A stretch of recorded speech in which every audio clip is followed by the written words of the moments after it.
से खबर जहां पर बीजेपी के आदिवासी वोटर्स को लुभाने की तैयारी है।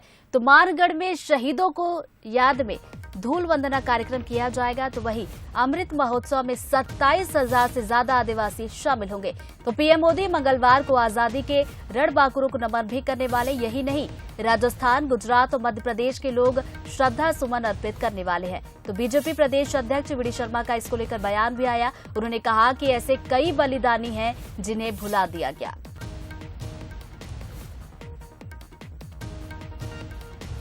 स्थान है जहाँ राष्ट्रीय स्मारक माननीय प्रधानमंत्री जी वहां बना करके घोषित कर रहे हैं। जब वो मुख्यमंत्री थे तब उन्होंने शुरुआत की थी। आज मध्य प्रदेश के झाबुआ अलीराजपुर में अभी व्यवस्था की बैठक लेकर के आया हूं। हमारे मध्य प्रदेश के भी नागरिक भाई और बहन जो वहां से जुड़े हुए हैं, उस क्षेत्र से झाबुआ और अलीराजपुर के लोग बड़ी संख्या में वहां पहुंचेंगे और एक ऐतिहासिक काम माननीय प्रधानमंत्री जी के नेतृत्व में रहा। आजादी के अमृत महोत्सव के पर्व पर ऐसे लाखों लाख लोग जिन्होंने बलिदान किया लेकिन पर्दे के पीछे थे, किसी को पता नहीं था, मानगढ़ को लोग जानते नहीं थे। माननीय मोदी जी के प्रयासों से आज लोग ये मानने को तैयार हैं कि मानगढ़ में जलियांवाला बाग से भी ज्यादा लोगों ने बलिदान किया था। तो ये आजादी के अमृत महोत्सव पर उस भूमि को, उस मिट्टी को नमन करने के लिए प्रधानमंत्री जी जा रहे हैं। इसी खबर पर ज्यादा जानकारी के साथ एग्जीक्यूटिव एडिटर मनोज सैनी जी हमारे साथ जुड़ गए हैं, उनसे बातचीत करते हैं। मनोज जी, आदिवासी वोटर्स को लुभाने की कोशिश, चाहे बीजेपी की बात करें या फिर कांग्रेस की बात करें, दोनों की ही कोशिश होती है, लेकिन यहाँ पर हम बात बीजेपी की करेंगे। शहीदों को किस तरीके से याद किया जाएगा, इसको लेकर कौन कौन से कार्यक्रम बीजेपी की तरफ से आयोजित किए जाएंगे? देखिए, भारतीय जनता पार्टी कहती है कि हम पुनरुत्थान में लगे, भारत के पुनरुत्थान में। और पुनरुत्थान की जब बात होती है तो वो तमाम तरह की चीजें जो कभी भारत की विरासत रही है, या वो लोग जिन्होंने भारत के लिए, भारत की आज़ादी के लिए अपने प्राण न्यौछावर कर दिए, ऐसे कुछ लोग हैं जिनके नाम तो हम जानते हैं, लेकिन कई ऐसे लोग हैं जो पर्दे के पीछे, यानी जिनका पता ही नहीं है, और उन्होंने देश के नाम अपनी रणबांकुरों ने अपनी जान कुर्बान कर दी।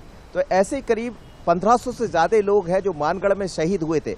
कहा जाता है कि जलियांवाला बाग के कांड से बड़ा ये कांड था, पर भारतीय जनता पार्टी की सरकार, मोदी जी ने ऐसे कई जगहों को चिन्हित किया है। उसमें मानगढ़ का झाबुआ भी, झाबुआ के नजदीक मानगढ़ है जो राजस्थान में आता है, वहां पर एक बड़ा कार्यक्रम करने जा रहे हैं। माटी, धूल की माटी वहां कर जाकर अपने माथे पर लगाने वाले प्रधानमंत्री नरेंद्र मोदी। लेकिन बड़ी बात यह है कि ये वो पूरा क्षेत्र है जो आदिवासी अंचल को जोड़ता, और जो शहादत देने वाले लोग थे वो भी सभी आदिवासी थे। तो ऐसे आदिवासी जिन्होंने देश के नाम पर, वतन के नाम पर अपना प्राण न्यौछावर कर दिए थे, तो उनको याद करने की तैयारी अमृत महोत्सव के तहत। लेकिन इसमें सियासत भी जरूर देखी जाएगी, क्योंकि ये वो क्षेत्र है जहां से आदिवासी अंचल जुड़ता है, झाबुआ, अलीराजपुर, तो जो मध्य प्रदेश को प्रभावित करता है। मध्य प्रदेश से ही करीब 27,000 लोग जा रहे हैं। सबसे बड़ी तैयारी मध्य प्रदेश की तरफ से। राजस्थान में सरकार जरूर कांग्रेस की है, लेकिन भारतीय जनता पार्टी वहां से भी तमाम आदिवासियों को जोड़ने की तैयारी, गुजरात की बॉर्डर भी वहां लगी। तो 3 राज्यों को ये प्रभावित करता है मानगढ़, और इसीलिए एक बड़ा कार्यक्रम रखा गया। जिस स्थान को कभी याद नहीं किया गया, जिसका कहीं कोई इतिहास नहीं है, उस इतिहास को टटोला गया, और अब उसको जनता के सामने लेकर आना और ये बताना कि कौन थे वो लोग जिनके कारण आज हम आजाद हुए हैं। कई लोगों को याद किया जाता है, लेकिन कुछ ऐसे लोग हैं जो पर्दे के पीछे दिखाई देते रहे, तो उनको सामने लाना। लेकिन निश्चित रूप से यदि हम इसको राजनीतिक दृष्टि से देखें तो भारतीय जनता पार्टी इसका लाभ भी लेना चाहेगा। पिछली बार हमने देखा करीब 47 ऐसी सीटें हैं आदिवासी अंचल की जो उस क्षेत्र को जोड़ती है। अब उस क्षेत्र में से भारतीय जनता पार्टी को बड़ा नुकसान उठाना पड़ा था, लेकिन इस तरह के कार्यक्रम कर कर, चाहे वो आदिवासियों की बात हो या ऐसे लोग जिन्होंने शहादत दी है, ऐसे तमाम तरह के कार्यक्रम कर कर भारत का पुनरुत्थान करना और जो लोग रहे हैं उनको याद करना, ये भारतीय जनता पार्टी इस लाइन पर बढ़ रही है। निश्चित रूप से इसे आदिवासी कार्ड के रूप में देखा जा सकता है। बिल्कुल, तो निश्चित रूप से आदिवासी कार्ड के रूप में ही इसको देखा जाएगा। बहुत बहुत शुक्रिया मनोज जी आपका तमाम बातचीत के लिए।